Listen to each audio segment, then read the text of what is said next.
Pemirsa, intens investigasi.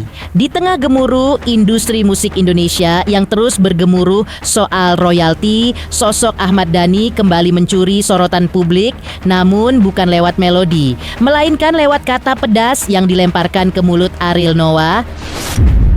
Ya, Dhani menyindir Ariel sebagai figur yang manja karena dianggap enggan memperhatikan nasib para pencipta lagu. Lantas seperti apa? Secara khusus hadir di kantor redaksi Intens Investigasi bersama Arman Maulana, Ariel memberi jawaban tegas atas tudingan manja dari pentolan band Dewa 19 yang sempat diarahkan kepadanya itu. Dan seperti apa pula, Ariel menyebut bahwa Ahmad Dhani telah terjadi salah pengertian. Lalu, bagaimana pula Ariel menilai sosok Ahmad Dhani ketika sebagai sesama musisi tetapi malah mempunyai pandangan berbeda hingga menimbulkan pro kontra di dunia musik tanah air? Bersama Intens Investigasi, kami hadirkan kabar terkini, terpercaya, dan teraktual. Tetapi sebelumnya, jangan lupa untuk like, subscribe, dan juga share channel YouTube ini.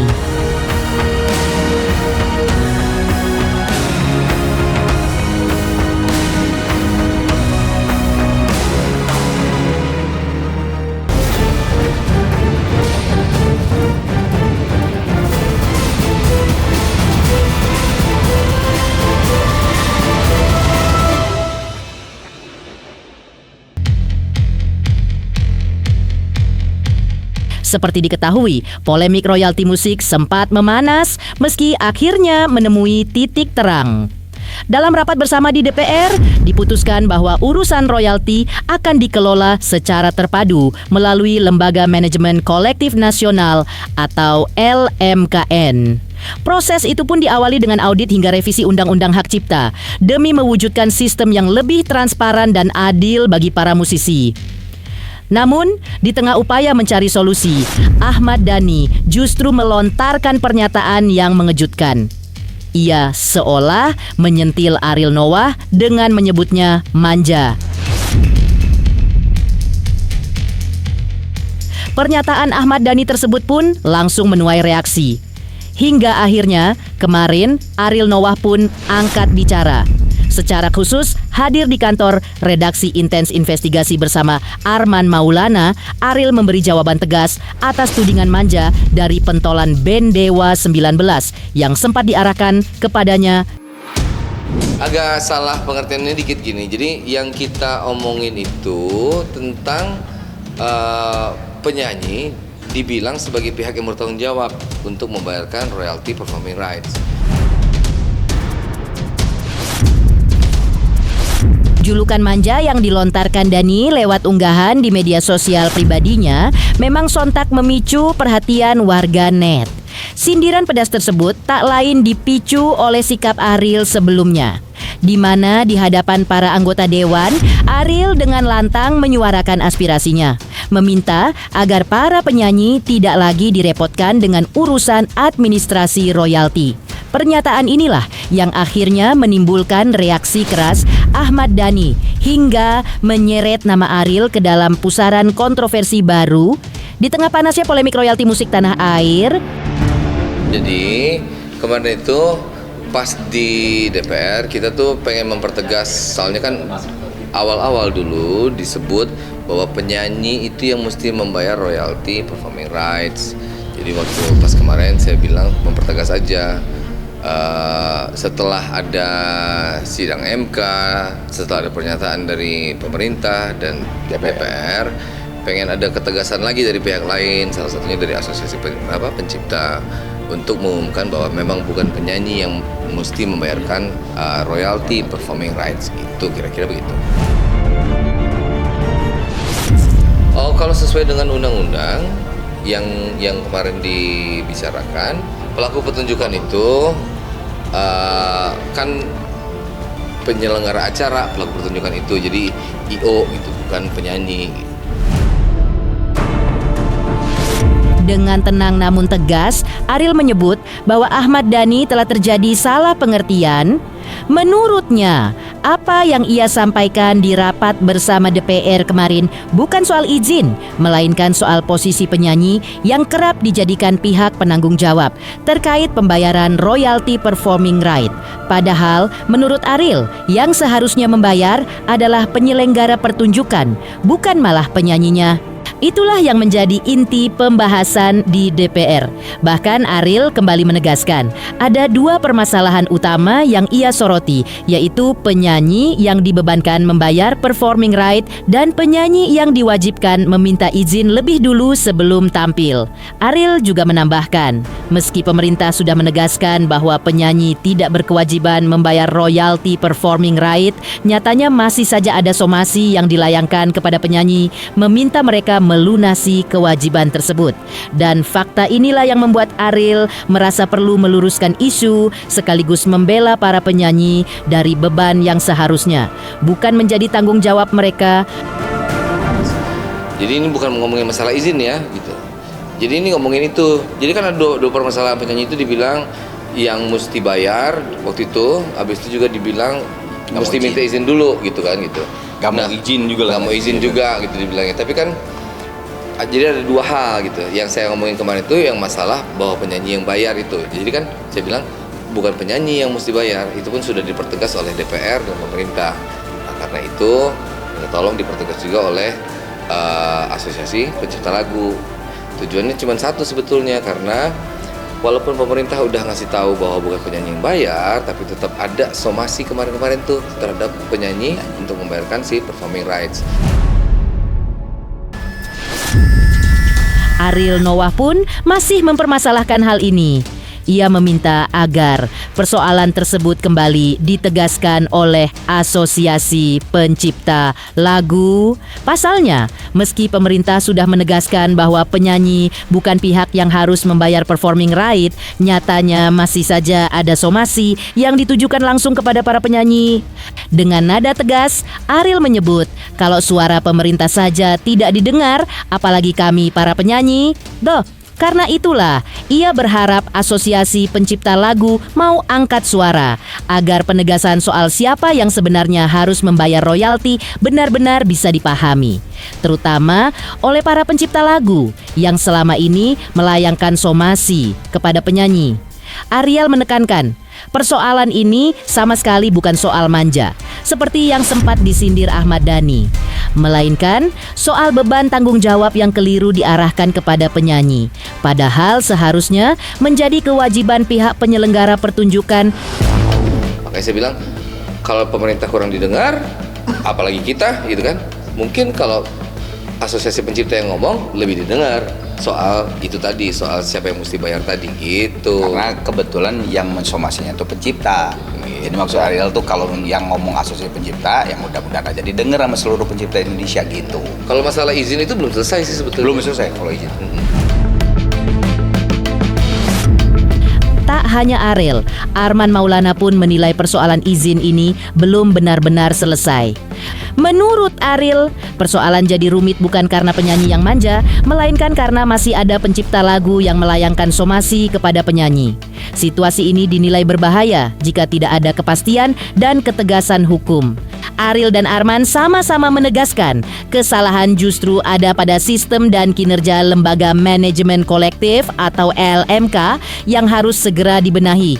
Karena itu, mereka mempertanyakan, mengapa justru penyanyi yang disalahkan? Dan mengingat Ahmad Dhani sebagai sesama musisi, tetapi punya pandangan yang berbeda, Ariel pun menjawabnya, di mana hal itulah yang membuat pelantun menghapus jejakmu itu sempat dituding tidak mau diajak berdebat karena perbedaan pandangan terhadap tafsir undang-undang itu bukanlah ranahnya. Oh iya, karena kalau sebagai penyanyi ya jelas lah, karena memang kan hukum yang berlaku saat ini juga seperti itu. Masalah izin juga sebetulnya sih hukum yang berlaku sekarang juga kan sebetulnya udah ada di dalam hukumnya seperti itu. Tapi kan ya yang seperti tadi Ari bilang masih gantung tuh. Makanya mudah-mudahan perumusan undang-undang revisi undang-undang hak cipta yang nanti katanya kita juga dipanggil visi, aksi dan sebagainya, mudah-mudahan di situ bisa terselesaikan. Penting sih sebenarnya, maksudnya Sangat penting. bukan masalah manjanya, yaitu tadi karena masih ada yang disomasi penyanyinya sama pencipta lagu gitu. Maksudnya itu gini, permasalahan ini jangan melihat Ariel, Arman, BCL, Judika, penyanyi-penyanyi yang di Jakarta lah gitu ya. Enggak, kalau udah ngomong masalah penyanyi seluruh Indonesia tuh sampai dari Sabang sampai Merauke. Bahaya kalau misalnya tidak ada kepastian hukum, ketegasan. Menurut kita begini, yang terjadi kesalahan selama ini adalah itu kan problemnya itu ada di kinerjanya LMK kan. Kalau kita lihat ya permasalahan itu, jadi LMK-nya yang mesti berbenah. Nah karena kita lihat problemnya ada di sana, kenapa penyanyi yang disalahin kan gitu untuk yang kita tanyain gitu. Iya itu dia gini, makanya kemarin kan kita dibilang kenapa nggak mau berdebat gitu, dia bilang karena perbedaannya itu udah sangat apa istilahnya di undang-undang ya. Perbedaan pandangan terhadap tafsir undang-undang udah bukan kuasa kita lagi tuh untuk mentafsirkan itu, makanya kita bawa ke MK kemarin kan, minta mudah-mudahan di MK bisa dijelaskan pendapat yang mana yang benar kan gitu. Nah ini kita lagi nunggu nih, salah satu yang udah jelas waktu di MK itu kan ada pernyataan dari pemerintah dan dari DPR yang menyatakan bahwa pendapat yang kita percaya itu yang betul gitu, bahwa bukan penyanyi yang mesti bayar, bahwa kalau misalnya izin itu langsung beserta sama pembayaran ke LMK. gitu. Tapi kan keputusannya belum, jadi nunggu. Ya tinggal nunggu finalnya nih dari MK nanti. Ariel dan kawan-kawan memang berdiri membela para penyanyi. Alasannya sederhana namun menyentuh, karena banyak penyanyi yang kini merasa takut untuk tampil lantaran dihantui somasi terkait royalti. Rasa was-was, itulah yang membuat Ariel dan Arman bersuara. Bagi mereka, kontra dan perbedaan pendapat antara penyanyi dan pencipta lagu adalah hal wajar, karena setiap pihak punya pandangan berbeda. Namun di balik semua itu, Ariel menegaskan yang paling penting adalah kehadiran pemerintah sebagai pihak berwenang untuk memberikan penjelasan. Hanya pemerintah yang bisa memberi kepastian agar tidak ada lagi multi tafsir yang menimbulkan kerugian. Dan ketika ditanya soal royalti musik di restoran, Ariel dan Arman memilih tidak menjawab. Bagi mereka, hal itu bukan wilayah yang bisa mereka komentari. Mereka hanya menekankan satu hal, sebagai penyanyi, mereka kini ikut merasakan ketakutan yang sama, seperti banyak musisi lain, takut untuk sekadar naik panggung dan bernyanyi. Kita mesti membela penyanyi, kasihan mereka jadi takut nyanyi kan gitu. Kalau kontra itu kan biasa, perbedaan pendapat antara penyanyi dan pencipta itu kan biasa, karena misalnya gini, karena ada perbedaan pandangan itu. Makanya sangat penting kalau pemerintah yang menjelaskan. Itu karena mereka yang betul-betul berwenang.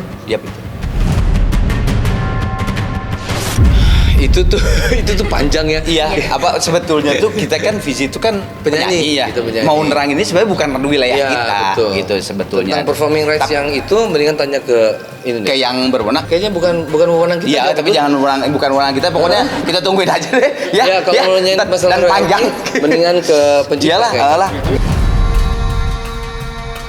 Sama kan, kita juga takut punya nyanyi ya. Itu justru kan makanya. Melihat perbedaan pendapat di kalangan selebriti terkait masalah hak cipta yang seolah-olah kini terbelah menjadi dua kubu. Lantas seperti apa pula? Sebelumnya Ahmad Dhani dan Ariel Noah sempat memanas karena beda pandangan terkait hak cipta. Selamat untuk Intens Investigasi karena sudah mencapai 3 juta subscribers di YouTube. Sukses selalu and all the best.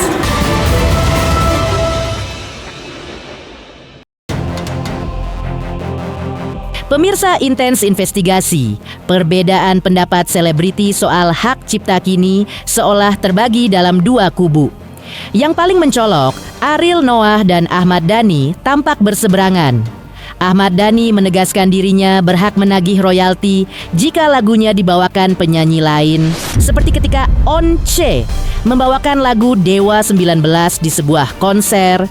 Namun, Dhani justru menyebut pengalaman Once terhadap dirinya sebagai bentuk pemalakan.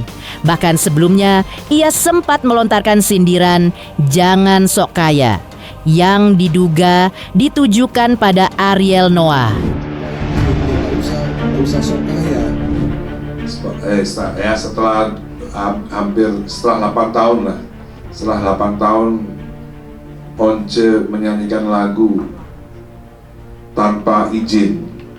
Setelah 8 tahun Once menyanyikan lagu tanpa izin kepada saya dan Andra sebagai pencipta lagu-lagu Dewa, akhirnya juga setelah 8 tahun saya tahu soal Undang-Undang tahun 2014 ini. Sebelumnya saya juga nggak tahu.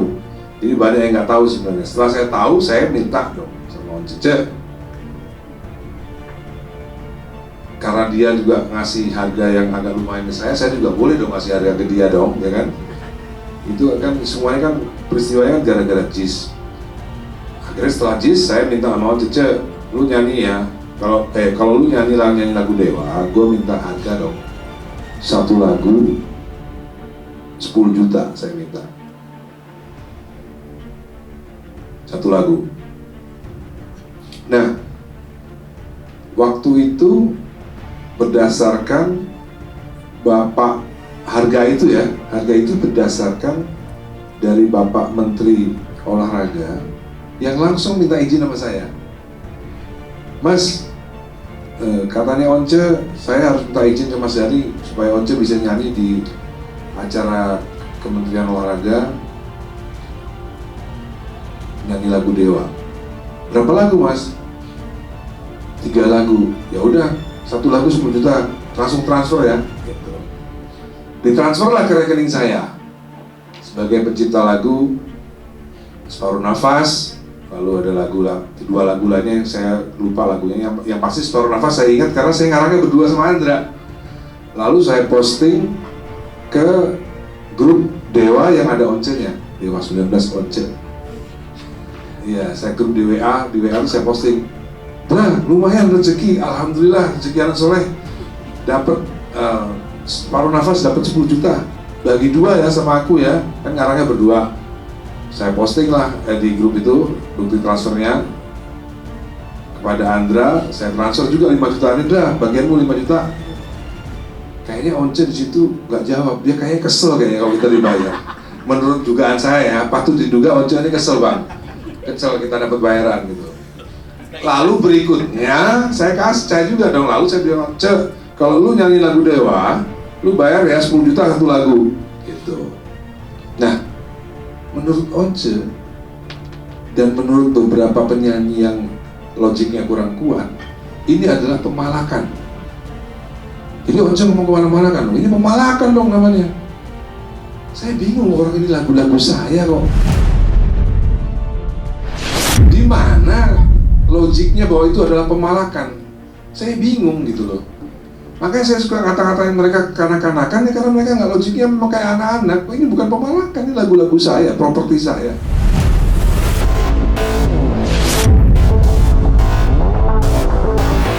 Pencipta yang lain ya nggak usah sok kaya. Menurut saya, mereka yang bilang bahwa boleh silakan nyanyi lagu saya tanpa izin dulu, itu artinya menurut saya sok kaya raya, padahal belum tentu ngelewatin saya kaya rayanya.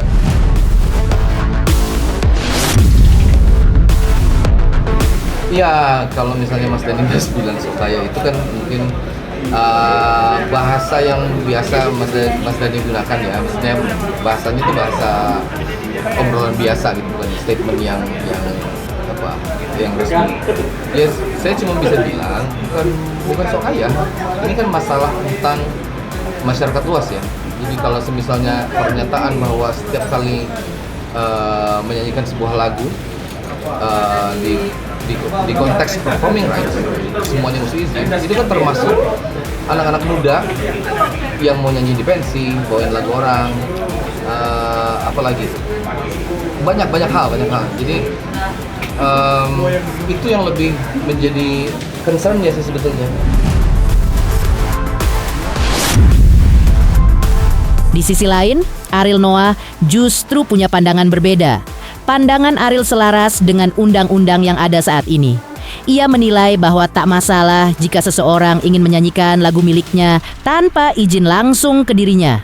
Hanya dengan syarat mengikuti aturan undang-undang, yaitu membayar royalti performing right ke lembaga manajemen kolektif, asalkan pihak yang menyanyikan lagunya tidak melakukan perubahan pada lirik ataupun nada lagunya yang sudah menyentuh hak cipta, maka menurut Ariel aman-aman saja.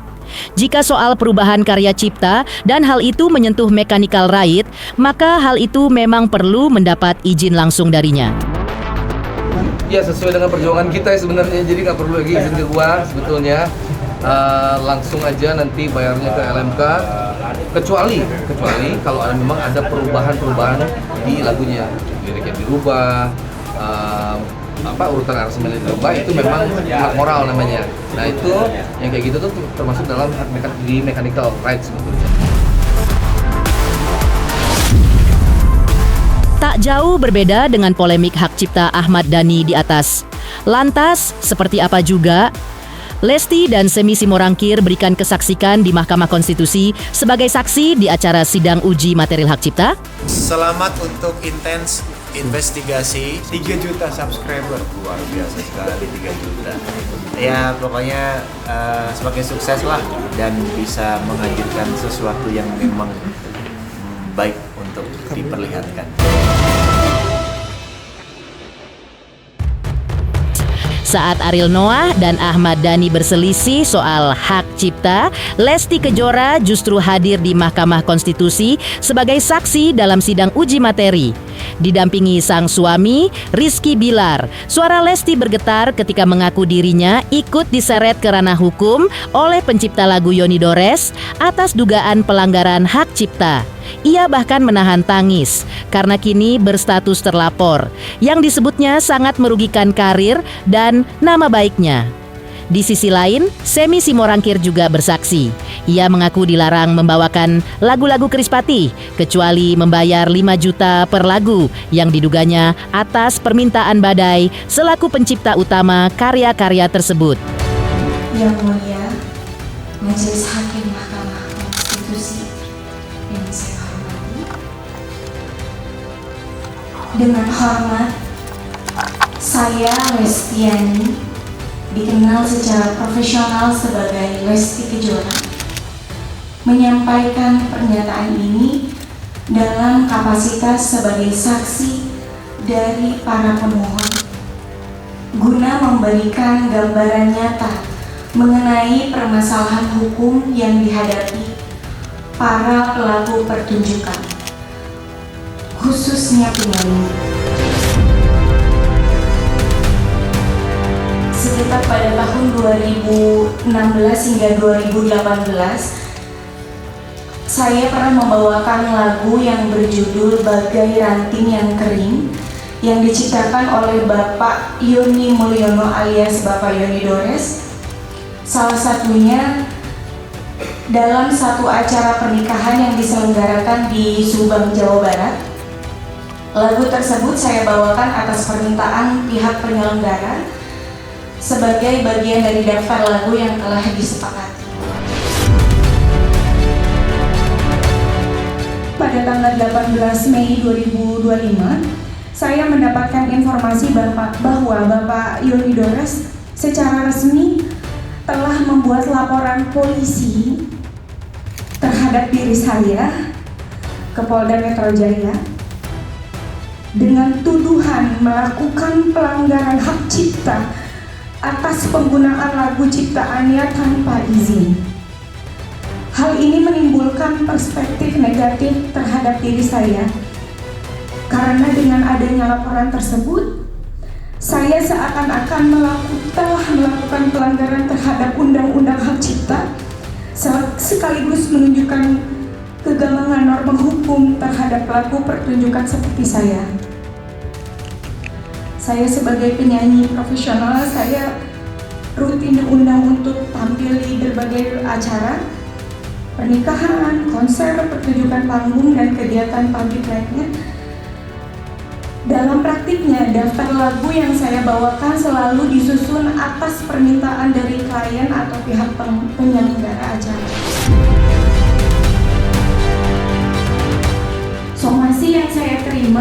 disertakan laporan pidana yang dibuat oleh pencipta lagu merupakan bentuk nyata dari kekaburan norma dan ketidakseimbangan posisi hukum antara pencipta lagu dan pelaku pertunjukan.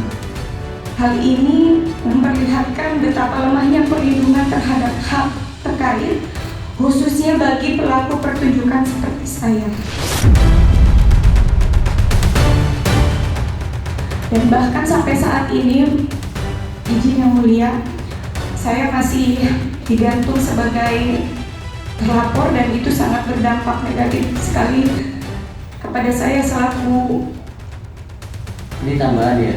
Betul Pak, ini tambahan, izin sekali Pak.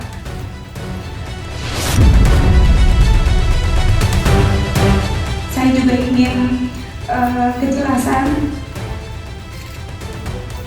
Di media saya mendengar bahwa saya akan dihadirkan sebagai saksi atau dipanggil atas pelanggaran hak cipta, tapi sampai detik ini belum ada kejelasan.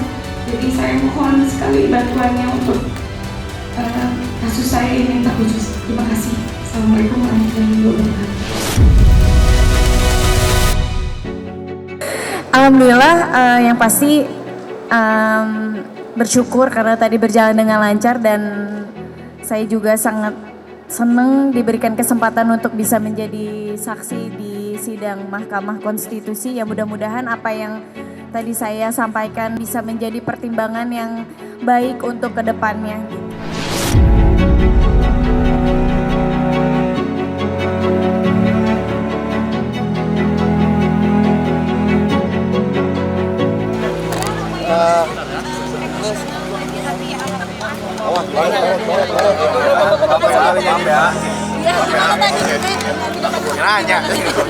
Gimana? Aduh, ditekan loh pokoknya. Makasih ya, makasih. Padahal dia udah sering loh depan hakim, Irfan Hakim tapi. Iya.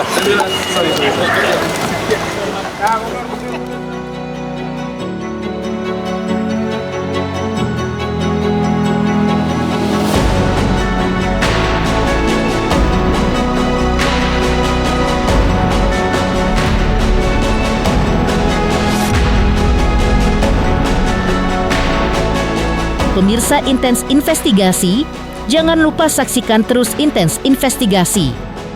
Dan pastikan jangan lupa untuk like, subscribe, share, dan juga komen. Dan terima kasih untuk kesetiaan pemirsa atas pencapaian 3 juta subscribers di channel Intens Investigasi.